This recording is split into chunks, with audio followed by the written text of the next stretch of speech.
পলাশবাৰীত উন্নয়নৰ নতুন পাতনি মেলিব হিমাংশু শেখৰ বৈশ্যই। পলাশবাৰীত কংগ্ৰেছৰ খহনীয়া।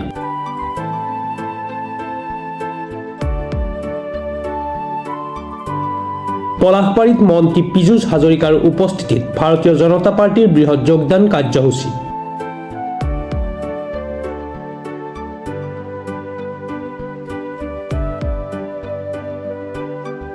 সমাগত বিধানসভা নিৰ্বাচনৰ প্ৰাক্ষণত আজি পলাশবাৰী সমষ্টিৰ উৰপুতত এক বৃহৎ যোগদান কাৰ্যসূচী অনুষ্ঠিত কৰা হয়।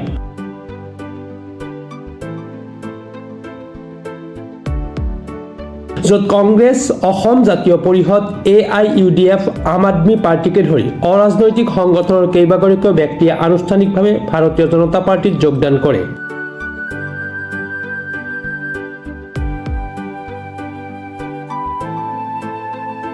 শতাধিক লোকে যোগদান কৰা কাৰ্যসূচীত অংশগ্ৰহণ কৰে মন্ত্ৰী পীযুষ হাজৰিকাই।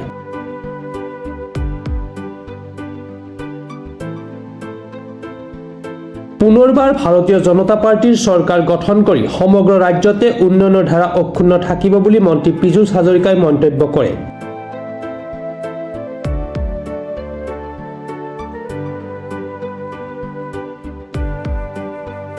উল্লেখ্য যে সমাগত বিধানসভা নিৰ্বাচনত পলাশবাৰী সমষ্টিত ভাৰতীয় জনতা পাৰ্টিৰ প্ৰক্ষেপিত প্ৰাৰ্থী হিমাংশু শেখৰ বৈশ্যই এইবেলি অভিলেখ সংখ্যক ভোটত জয়লাভ কৰিব।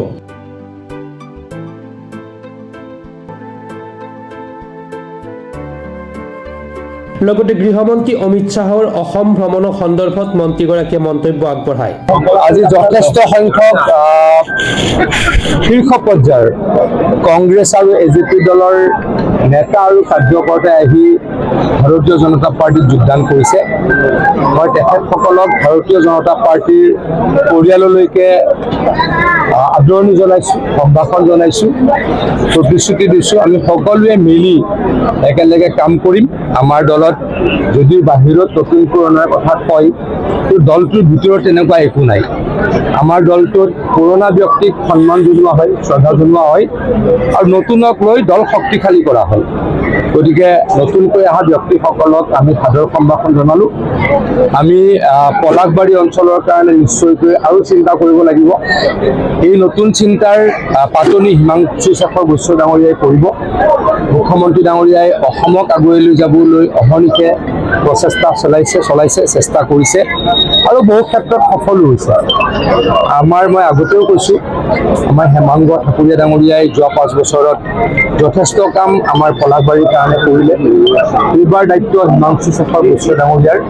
মই ভাবোঁ এই ক্ষেত্ৰত তেখেতে আমাৰ যি উন্নয়নৰ ধাৰা তাক তীব্ৰ গতিত অব্যাহত ৰাখি পলাশবাৰী সমষ্টিত আৰু জাকত জিলিকা কৰিব। গৃহমন্ত্ৰী ডাঙৰীয়াই আমাৰ গুৱাহাটী কেঞ্চাৰ ইনষ্টিটিউটৰ পৰা এটা বৃহৎ ৰোড শ্ব'ত আৰম্ভণি কৰিব আৰু আমাৰ পল্টন বজাৰ নেপালী মন্দিৰত এই ৰোড শ্ব'টো শেষ হ'ব।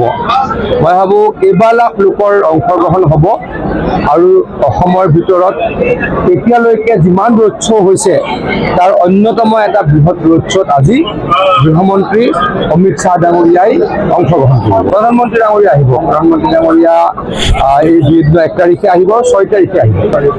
তেখেত 4:30 বজাত আহি পোৱাৰ কথা। মই আকৌ কৈছোঁ, আমাৰ কেঞ্চাৰ ইনষ্টিটিউটৰ পৰা আৰম্ভ হ'ব এই আমাৰ ৰোড শ্ব' আৰু পল্টন বজাৰ নেপালী মন্দিৰত সমাপ্ত হ'ব। মোৰ উপস্থিতিত কিন্তু নেতৃত্বত হিমাংশু বৈশ্য ডাঙৰীয়াৰ বা আমাৰ NDAৰ নেতৃত্বত কিন্তু যথেষ্ট ভাল ব্যক্তি আহিছে, জানা বুজা ব্যক্তি আহিছে। বহুকেইজনক মই আগৰ পৰা চিনি পাওঁ। মই ভাবোঁ যে এই ব্যক্তিসকলৰ যোগদানে ভাৰতীয় জনতা পাৰ্টিক বা NDA আমাৰ পলাশবাৰী সমষ্টিত আৰু শক্তিশালী কৰিব। মইতো ভাবোঁ যে তেখেতলোকে বিৰোধী দলপতিৰ যিটো বাপ, সেইটো বাপ পাবলৈ যিমান তেখেতলোকক বিধানসভাত পৰিদৃশ্য লাগে সেইটোও পাব নাপাব সন্দেহ আছে। আজি আপোনালোকৰ সন্মুখতে লুৰিণজ্যোতি গগৈ ডাঙৰীয়াৰ দলৰ কেইবাগৰাকীও ব্যক্তিয়ে আহি ভাৰতীয় জনতা পাৰ্টিত যোগদান কৰিছে।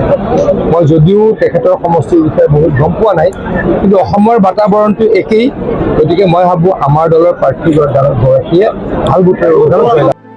মিৰ্জাৰ পৰা সুনীল দাসৰ ৰিপৰ্ট, প্ৰাতঃ টাইম ডিজিটেল।